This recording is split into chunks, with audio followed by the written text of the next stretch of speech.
Good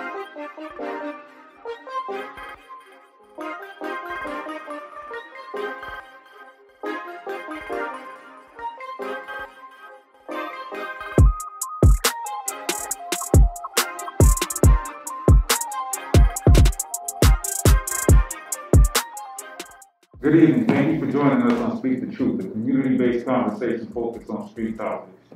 Here at Street Safe, our goal is to give the urban community a voice and a platform so they can be heard, understood, and respected. For this podcast, we have a group of men that will discuss the reentry process. Who else to begin this conversation with men that understand not only their transition, but the challenges as well.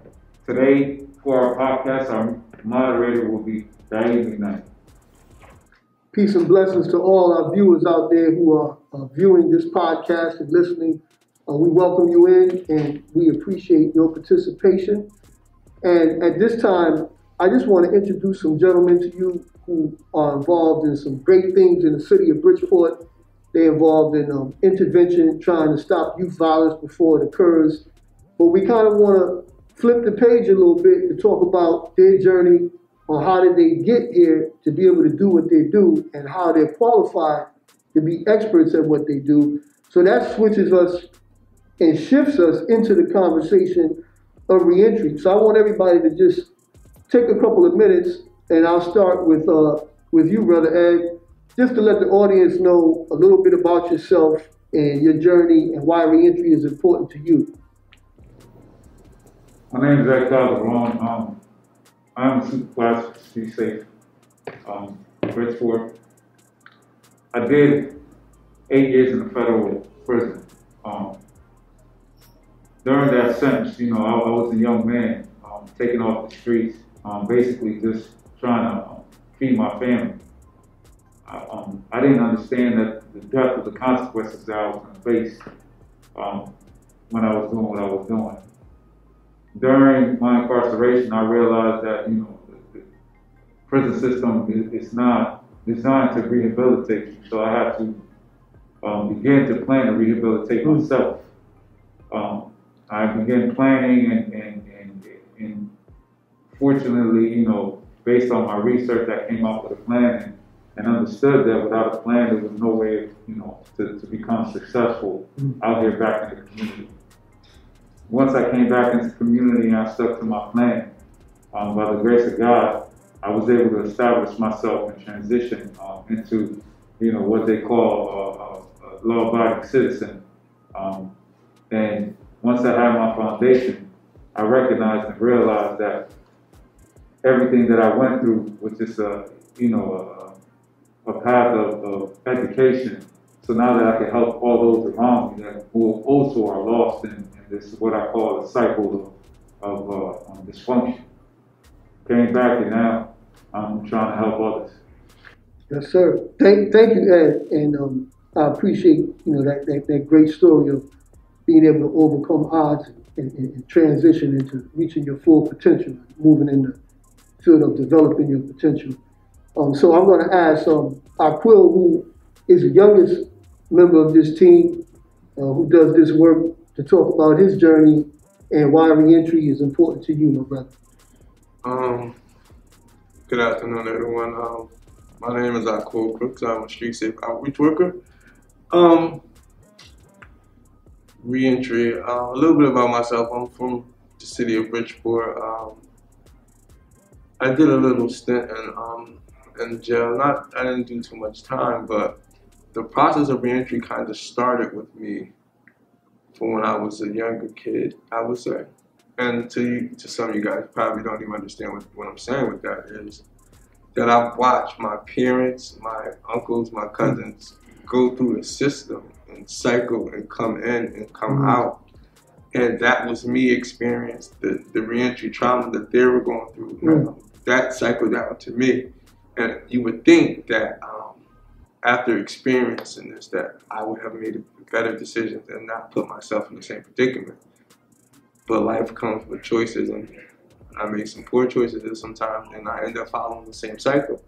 And then on my way out, I'm here by mistake, but it was a blessed mistake. because I didn't. It wasn't a choice. It just happened. I literally didn't think that I was going to be in the predicament that I'm in. I didn't think that I was going to be there to, not to say help people, because I always helped people. That was just who I was. But I never thought that I would be like getting paid to help people like that. That was never a thought. And to like have my mind focused on one thing and it was positive, that wasn't even a question either. I just thought, like, I went down that road, and once I got down there, it's been blessings ever since. Yes, sir. Thank you. And you highlighted some key points about, you know, sometimes when we're out there doing what we're doing, we don't really realize the collateral damage of incarceration, especially if you have children, because there are a lot of us where this thing has been generational. And when you start maturing, you start realizing that, you know what I'm doing is not just affecting me, but it's affecting my loved ones, you know, not just my children, but when you go to prison, you got your grandmother, your parents running up. There ain't none of our homies running up back and forth to the penitentiary, sending us money orders, accepting phone calls. It's usually our children and our older parents or grandparents that's affected. So I appreciate you bringing up some of that effect of the collateral damage of incarceration and how it affects and impacts families. Thank you, brother. I appreciate that. Brother Dennis, tell us a little bit about yourself and your journey and why reentry is important to you. Good evening, everyone. First of all, I'd like to thank Street Safe for the opportunity to allow this platform to be visual, you know, to share my perspective on what I can help bring back to the communities for the youth. A little bit about myself. I spent a total of about 7 years in the state and about 13 and a half years in a federal institution. It's about 20 years of my life. And I grew up in the urban cities of Bridgeport, where it was prevalent to a youngster at the time as myself. And I was persuaded by a lot of things in life that the kids are being persuaded by now.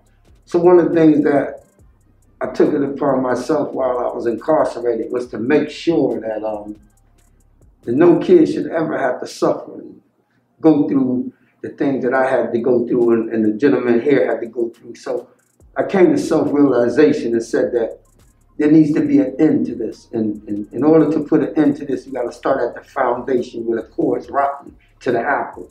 And so I said to myself, how would you fix a situation that's rotten to the core of the apple? And Brother Dahi said something very important, that change starts not when you get out, but the behavior pattern has to start while you're in, because you just be a changed number. So with that spoken, I said to myself, there has to be something else also with that effect and a cause of that effect. So one of the things I thought about real good when I was incarcerated is said that there has to be a fixture. There has to be a point where a person has to, the light bulb has to go off and they have to identify themselves truly.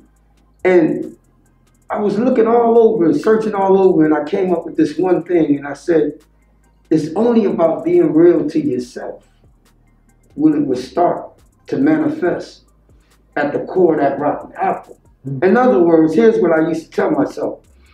If I thought that doing crime or anything of my choice was wrong because of the penalty, then I wasn't touching the core of the rotten apple. I was traumatized.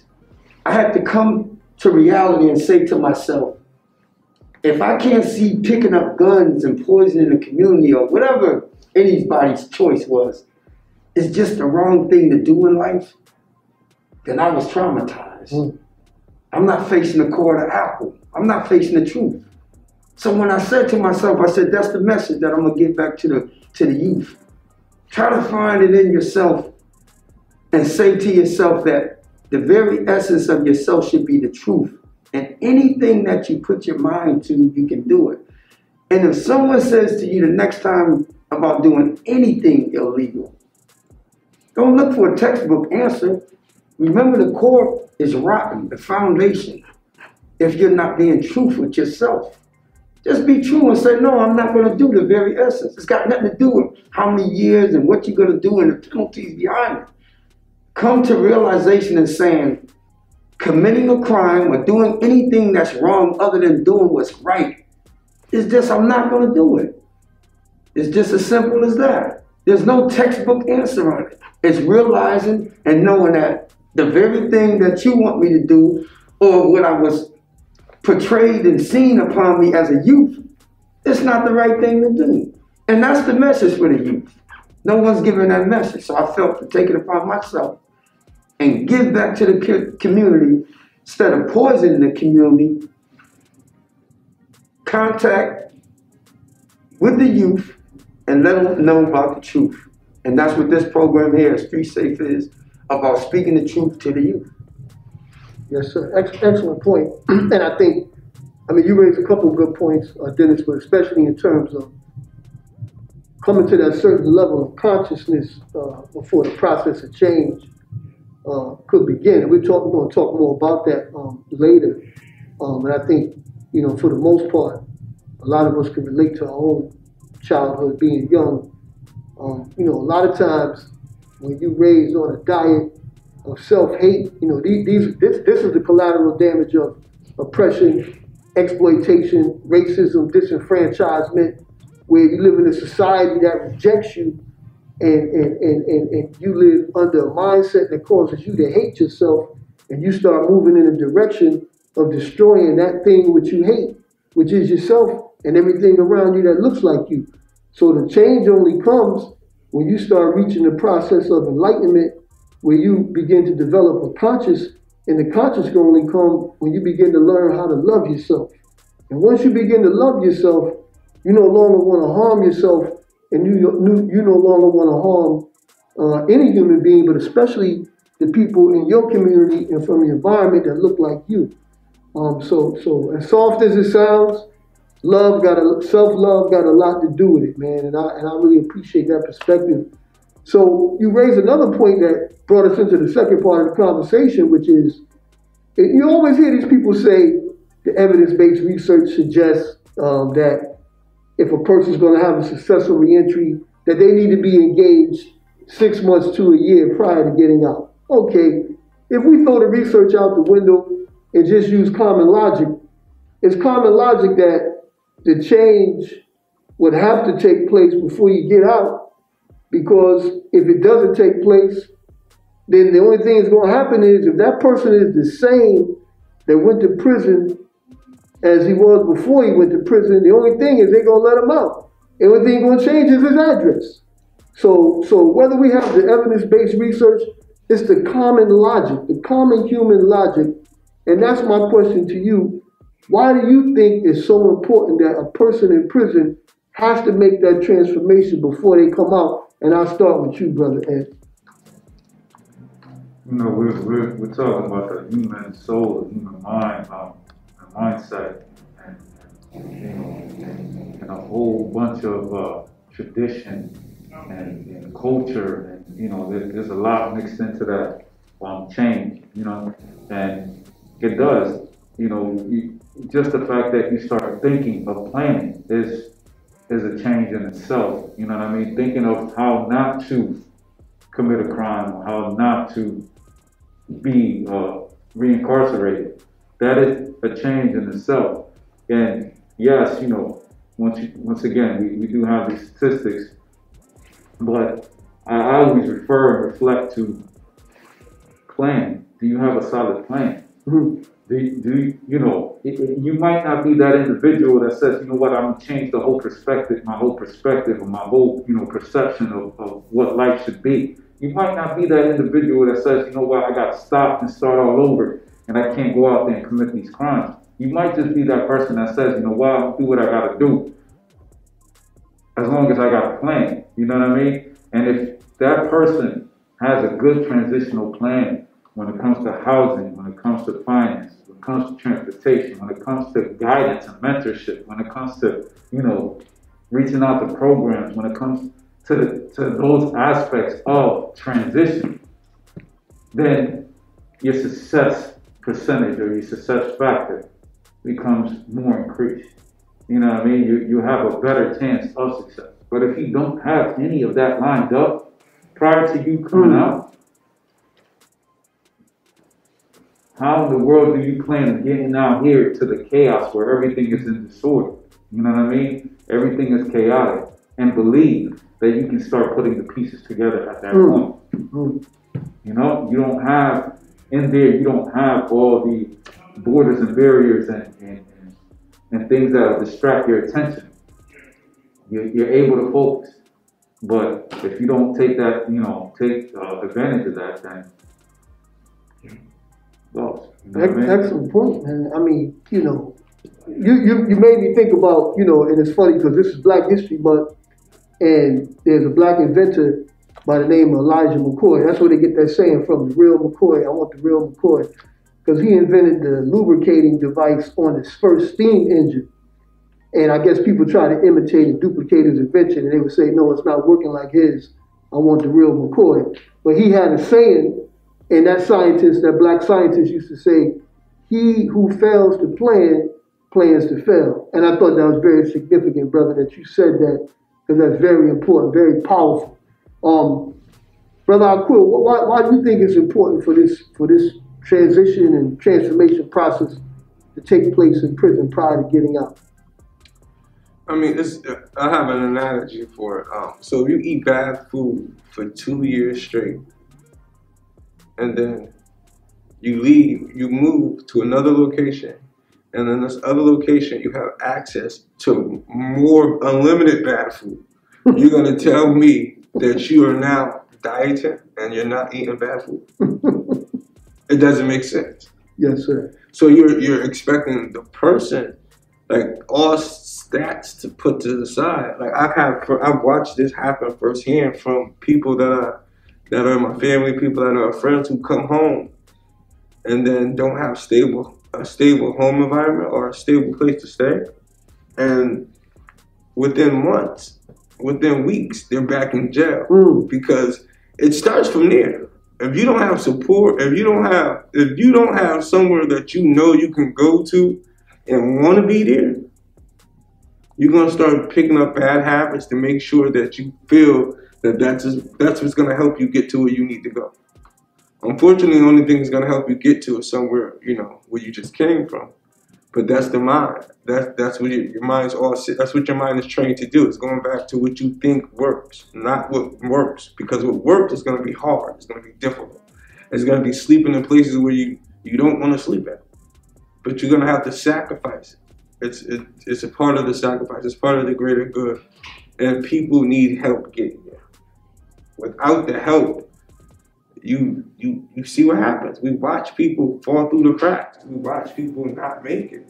Throughout my journey, I was fortunate enough to have that support system, to bump into some of the good people, bump into some people to help me get to better places. But everyone doesn't have that, and when people don't have that, they go back. Excellent point. And I want to say that, Aquil, talking about that support system, on the inside, if brothers are on the inside, if the viewers watching, if you got family members on the inside, encourage them to connect with a positive support network inside. And like Aquil was saying, when you get out, and that was one of the things that Kenny had set up on the original family reentry program, the positive mentor support program of people who already have been through the process of reentry. This is crucial, what you're saying, to be able to be a support line where people can tap into to help navigate through some of those reentry hurdles. It's very important what you're saying about the support system.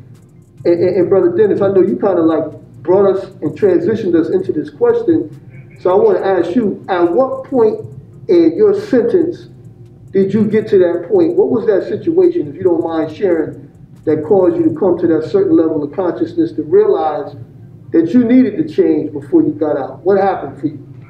Yeah, I'm glad you bring that point up. I just want to reiterate, I like the fact that what Brother Ed and Brother Aquil said. He says the support system and having a plan. And that's where it started at. It's sort of like every day waking up and say to yourself, do you like what you see? Look in the mirror and tell yourself, for whatever crime you've committed or whatever, I don't judge nobody, but ask yourself truly to the essence of you. Do you like that what you did? And do you like where you are? And is that what you want to be? And that's facing reality and looking in the mirror. You got to be true with yourself. I had a guy that came up to the program when I was in the prison. And he used drugs for about 30 or 40 years.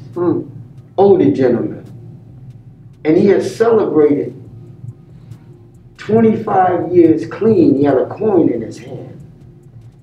So he said, one of the things that I do is I seldom take a ride back into the prison, but I look on the outside and I look in.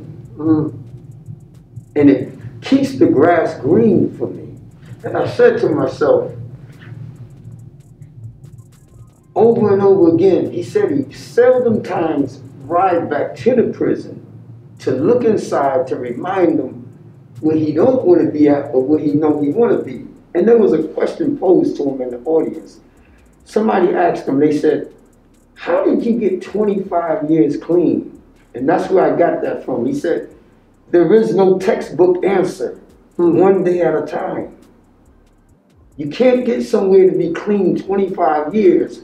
There's no pill, there's no button can make you go in time like that. One day at a time. So I tell myself, it's the same thing I did. I looked in the mirror. Do I like what I did? Is that who I want to be? And can I picture myself over and over going through this same thing?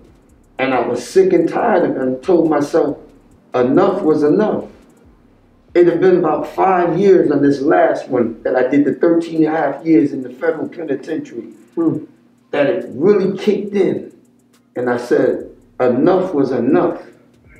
And then I took it one day at a time, and I just love what Brother Aquil and Brother Ed said. I said, I have to come up with a plan. I need a support system. And I put that one day at a time together, and I stuck to it. It's sort of like a football team, not to bring analogy. Yes, sir. To prepare for the game to win, you have to be prepared. You have to study tape. You have to go through the finalities of everything in order to make sure that you win the game. It's the same thing with yourself. You got to know what you're going to do. You have to practice, put it into play, and win the game when you get out. And we don't mean a game like that. We know that that's a game, but this is a real game of life. Real talk. Real talk. Real talk, brother. And that, you know, you said some powerful things, brother. And the biggest thing is, I guess, the starting point for people to really understand, and I know people from the street are going to understand this, is that people always talk about being honest. You're going to be honest with this person. But, you know, a lot of times we ain't honest with ourselves. And that's where the assessment comes in that you made about yourself. You had to be honest with yourself. And a lot of times, you know, when you're in the streets, you're always trying to run a con, whatever, you know, it's always about geometry, working with angles, trying to have an angle, and you never want to be honest with yourself. But the moment you get honest with yourself, your life gets better, because if you don't get honest with yourself, you'll find yourself in the penitentiary, 72 years old, with a beard down the head, where they used to call you young blood, and now they call you old school, and you're wondering where all the goddamn time went, and you're saying to yourself, I ran the greatest con I ever ran. I conned myself out of my life. And that's a hell of a reality to have to deal with, man. So I appreciate what you're saying, brother. And I know we kind of running short on time, so what I want to do is just have some closing thoughts, and you know, maybe some young people out there, some people that just did their first bid, they got out and they wondering what life has in store for them, what they can do, and they're still young, which is a beautiful thing. They got their whole life ahead of them. In closing, what's some advice that you could give to some young brothers? I want to start with Aquil. What would be some advice that you would give to some young brothers trying to search on what they want to do with their life and just get out of prison? So, I mean, this might come off as a joke, but one and done is possible. Say it again, brother. One and done is possible. Yes, sir. And people might understand that, but it's possible to slip up and go to jail and serve one sentence and be done. Because, I mean, for me, from prime example, I knew in my life I was going back to jail multiple times. I already had that set up. Like this was the process. The process was go to jail, come home, get on a nice little run, and you know I'll be back to those doors. Hopefully I don't have to take the big ride. Hopefully I'll stay local, you know, and be a part of the process. But you know that I've seen the light, and it's possible for you as well. You can see the light. Yes, sir. Yes, sir. Excellent point. What about you, Brother Dennis? What you think is one piece of advice? It could be two pieces of advice. Whatever you want to give, brother, to our young people. To the younger people, I tell myself this every day. If I had to do it all over again, I tell my younger self, educate yourself. Yes, sir. Think for yourself. Stand up for yourself. And do what's right for yourself. If you do all that, then all the rest will follow. Yes, sir. Yes, sir. Excellent, excellent, excellent advice. And I hope our young people take this to heart. And I know I be around these brothers all the time. They don't expect for you to change overnight. But just take what they're saying and toss it around in your head, man, for a couple days, couple weeks, couple years. And eventually, this thing will start growing on you, man. You'll be able to see a better you, because I know you deserve better, because, you know, it's millions and millions of people on the planet. And you're unique in your own right. And it's not meant for you to be incarcerated. Sometimes we're just a product of what kind of shapes our personality. But the beautiful thing about a human being is that you can reshape your personality based on the new information that you get. Brother, what advice would you give our young brothers, Brother Ed? In closing on this podcast, I'm going to tell you that you're not alone, man. You know, back in our day, we didn't have anybody to help us with this process. You know, Yes, we didn't have the type of programs like this, like Street Safe, to sit here and guide you through your transition. Even if you're not in prison, even if you're out here and you're close to going to prison, we can sit here and help you change your trajectory. You know, we can help you start a plan even out here before you go get locked up. You know, and if you are in there, if you're incarcerated and you somehow are able to listen to this, we have a plan, man. We have resources out here. We've done the legwork to connect to resources to be able to help you come to transition smoothly as much as possible. We can't promise you everything. We can't give you everything. We're not going to promise you the world, but we promise you that we're going to work hard to be able to give you one foot up and to give you a solid foundation. Yes, sir. So give Street Safe a chance to understand that the reentry process isn't easy, man. Don't think that it is. It's a lot of psychosocial stuff that you got to deal with that you might not even know you got to deal with until you go through it. Reach out for help. We're here. Absolutely. Thank you, brother. And we thank you and look forward to conversating with you again. And you know how the young people say they put you on game.